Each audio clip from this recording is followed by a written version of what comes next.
Guiding growth empowering prosperity के एक नए सीरीज में फिर से आपका स्वागत है। और हम डेट के उस सब क्लासिफिकेशन की तरफ बढ़ रहे हैं जिसमें हम दूसरे क्लासिफाइड कैटेगरी का नाम है डाइवर्सिफाइड डेट फंड। अब यहाँ पे डाइवर्सिफाइड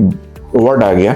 इसका मतलब ये है कि उसमें अलग अलग तरह के डेट इंस्ट्रूमेंट्स का एक कंपोजिशन होगा। वो डेट इंस्ट्रूमेंट्स में कुछ गवर्नमेंट सिक्योरिटीज भी होंगे, कुछ बड़े कॉरपोरेट्स के द्वारा इश्यू किए हुए बॉन्ड्स भी होंगे, कुछ डिवेंचर्स भी होंगे और कुछ सर्टिफिकेट ऑफ डिपॉजिट्स भी होंगी। अब इन सबको मिलाकर के यदि एक पोर्टफोलियो डिजाइन की जाए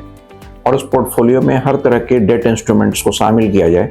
इनकॉर्पोरेट किया जाए, तो इन सभी इनकॉर्पोरेट हुए पोर्टफोलियो का ही नाम है डाइवर्सिफाइड डेट फंड। इस डाइवर्सिफाइड डेट फंड को एक मिक्स कंपोजिशन में बनाने के पीछे ऑब्जेक्टिव बड़ी सिंपल है कि उसमें रिस्क और रिटर्न के मैट्रिक्स को ध्यान में रखते हुए एक इन्वेस्टर्स जिसको एक सर्टेन टाइम फ्रेम के अंदर रिटर्न चाहिए, उसकी एक कंपोजिशन तैयार की जाती है और उस कंपोजिशन के हिसाब से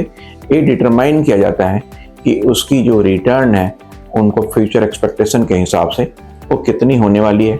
और मार्केट में इंटरेस्ट रेट के चेंज के साथ वो रिटर्न उनको कितना इम्पैक्ट करने वाला है। तो इस डाइवर्सिफाइड डेट फंड की इस कैटेगरी में हमने, जो कि डेट कैटेगरी के अंदर दूसरी सीरीज थी, इसमें हमने सीखा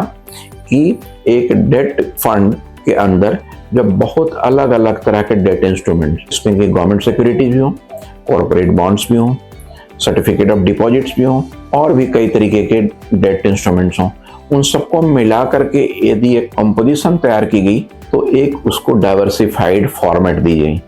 उस डाइवर्सिफाइड फॉर्मेट का ही नाम है डाइवर्सिफाइड डेट फंड। तो हमने सीखा इसमें डाइवर्सिफाइड डेट फंड क्या होती है एंड अगले सीरीज में, अगले वीडियो में हम डेट के तीसरे कैटेगरी की बात करेंगे और उसके बारे में हम जानेंगे कि डेट का वो तीसरा कैटेगरी क्या है। Till then, thank you so much.